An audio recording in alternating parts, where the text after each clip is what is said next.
Let me understand this. You're tying the Godfather up with the French Connection. Well, yeah, the French Yeah. Connection, yes.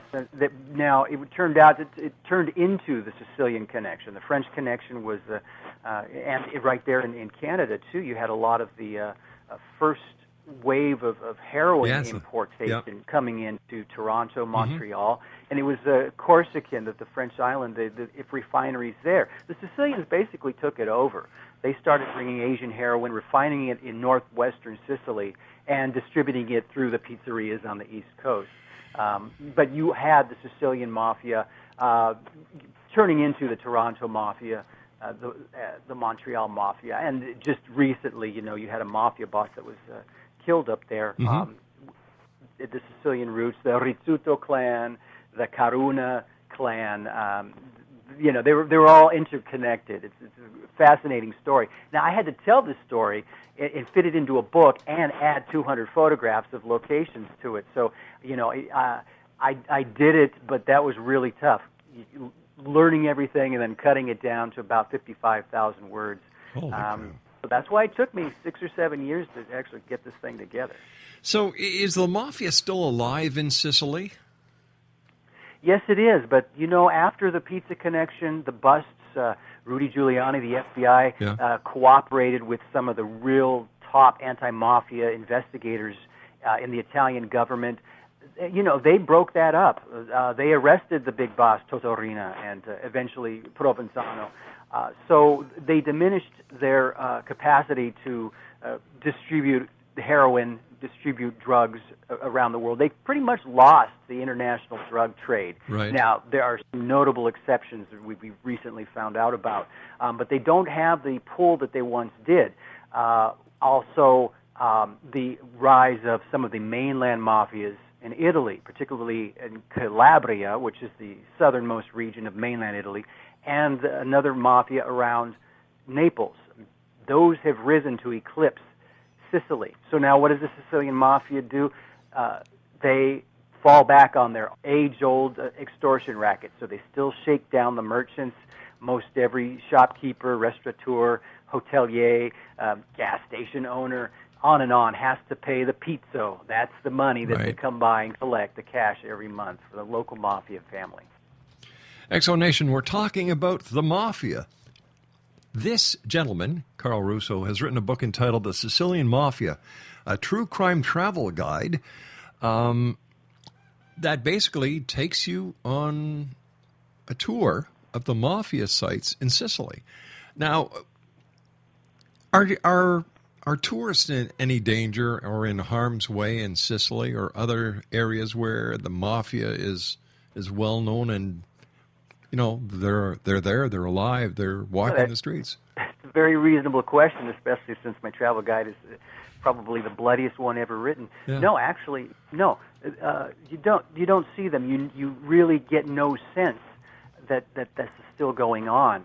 There has risen a very strong anti-mafia movement over there. So you may actually come across a march on the commemoration of somebody that was killed, a notable politician, judge, cop, that sort of thing. So as far as petty crime, yeah, you're going to have that. You get it right here in San Francisco. You get it in Ontario. The fact is, the petty crime is generally not connected to the mafia. I left my rental car on a street that no one else parked on, even though it said free parking on the street right by the train station in Palermo. And when I went by to check it later, I thought, why am I the only car there? And there were hookers walking up and down this one block, just this block. And I asked my hotelier, is this the concierge? I said, what's going on there? He said, what block is it? And I said, there are hookers everywhere. He said, oh, yeah, don't worry about a thing. And he just had this strange smile, don't worry about a thing. So I don't know whether that means he made a phone call, leave the car alone. But he was not worried in the least, and it seemed like the sketchiest of situations. So I think you just have to have street smarts when you're in an urban situation wherever you are in the world. Sicily is just so fantastic to visit that there'd be no reason to be afraid to take a vacation there. Well, what are some of your favorite secret places? The interior, but aside from just kicking back on a beach or something, the little villages, the hilltop villages, because of course they're so full of history, but they're also really unspoiled. Yet modernism has come, but the way that they do business there, it's still little shops, or the guy comes around on the little ape, which is kind of it's a three-wheel motorcycle that looks like a tiny little pickup, and he's bringing in some of the supplies for some of the families. It's so isolated out there. Many of these villages have ancient remnants going back to the Arab conquest, ancient Rome. Just recently, in a pretty hot mafia town, they opened up a church that has the most amazing dome. The fresco on the dome comes from the late Italian Renaissance. It's considered a real primo example of mannerism.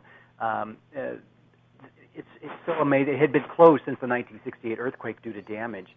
You just find all of these odd little fantastic sites just out in the middle of nowhere. Sounds like a marvelous place. Did you enjoy the food, the cooking? How can you not? Yes. And they do have their own spin on everything. On the East Coast, they add a lot of tuna, so your pizzas might come with tuna on it. Their pasta, their way that they make the noodles is different. On the West Coast, they have these buzzate noodles, which are thick, curly, long noodles. They're green and they're white, and you just dress them with olive oil and some spices. And just so amazing. But of course, it all is seafood based for the most part. The only thing I don't like are the sea urchins. They are just a little too bitter.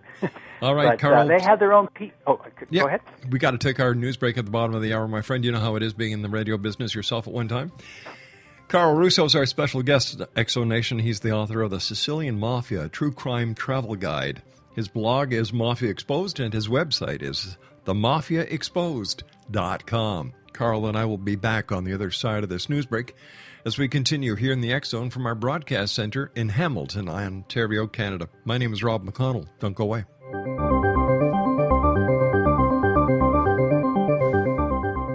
Are you considering calling a psychic to read your situation?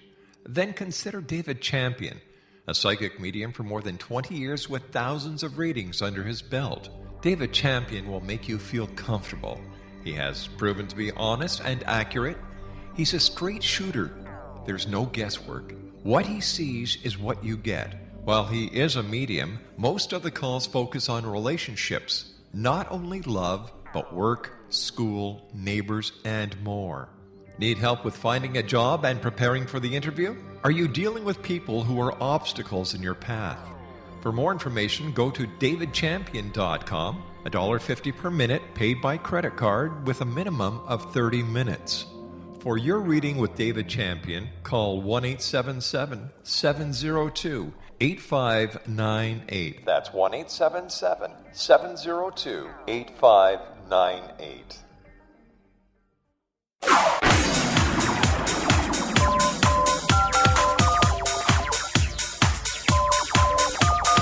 Now you can dial in to listen to the X Zone radio show from anywhere in the world with Rob McConnell 24/7, 365 by dialing 213-401-0080. That's 213-401-0080. If you have a mobile phone or landline, the X Zone radio show with Rob McConnell is now at your beck and call at 213-401-0080. That's 213-401-0080, 24/7, 365.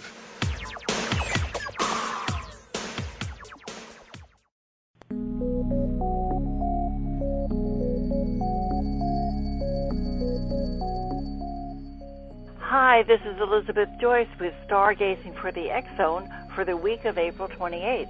The sun will look like a ring of fire above some remote parts of the southern hemisphere on Tuesday during a solar eclipse, but most people around the world won't get a chance to see it.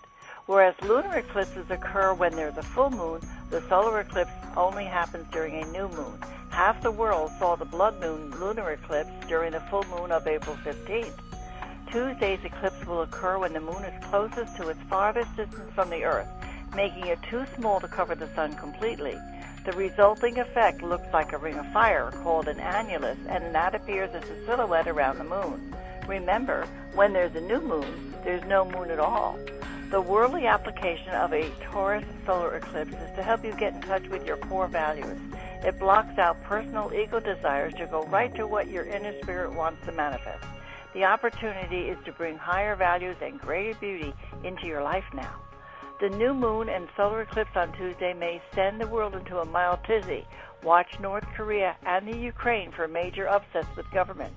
But you will get another opportunity to consolidate whatever advantages you have gained over the past few months. A Taurus new moon is excellent for putting practical effort into your needs and desires. Health and wellness options get a boost early in the week, perhaps prompting you to consider a new diet or exercise routine. There's also positive news on the work front, as changes can mean a boost in earnings or a promotion. If you've been applying for a new job, you may get some good news. Later, Venus glides into Aries, which brings romance and pleasure. Look, your love life is looking much livelier. Enjoy a few social outings. It might help take your mind off some more stressful matters. Perhaps you want to make some changes in your home, new furniture, paint, whatever. Whatever comes your way, you'll probably put a lot of energy into it, so focus and accomplish what you want.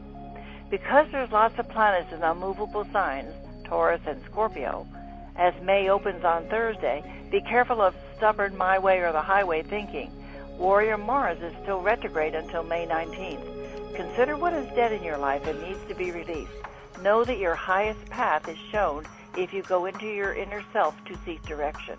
Continue with hard work early in the week, and then make time for a variety of fun as the month of April ends under a Gemini moon. Gemini wants to keep things on the move, talk to a lot of people, and does not get bogged down in any one thing. Enjoy May Day and the Kentucky Derby on Sunday. Time to plan for some summer fun.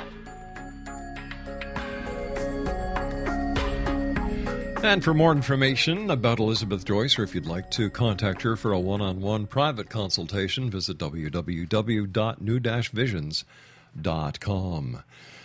My guest this hour, Exonation, is Carl Russo. He is the author of The Sicilian Mafia, True Crime Travel Guide. His blog is Mafia Exposed, and his website is themafiaexposed.com. Carl, what are the roots of the Sicilian Mafia? How far do they go back? Well, they go back to ancient times. Way back when they had the most advantageous trade routes possible, because they were smack dab in the middle of the Mediterranean. So everybody wanted a piece of them. You had the ancient Greeks and the ancient Romans conquering those people on up through the Arab conquests of about 1000 A.D., the Norman conquest, the Spanish. Everybody wanted what was there, because you could not just plunder, but you can actually, have fields full of wheat and all sorts of crops. But who had to work those fields? Of course, it was the local Sicilians, and they've been called different names, different times. Some of the roots go back to Etruscans and Phoenicians. And it's just amazing, and they all left their marks there. But to the islanders, they never really had a legitimate form of local authority. They resented it. It was always some far-off, unseen power that was passing the laws that they had to live under, and taking away their crops and any hope to even survive. It was feudalistic practically up through the first half of the 20th century. It was that bad in many of these places. In the 19th century, you had these figures that would become the enforcers on the estates. They called them the gabalottos. The gabalotti would be the proper plural. These were the local strongman who would ride around on the horse with the shotgun, keeping order, would kill somebody in a second for insubordination, and pretty soon they got so powerful that they were able to take the lands away from the absentee landowners. But as far as a small local village, the authority tended to be the local strongman. He was a guy who you could take your disputes to, whether they were marital or with your neighbor. He would oversee a transaction, say, of farm animals. He always took his cut. So the mafia has always played the middleman. That's how they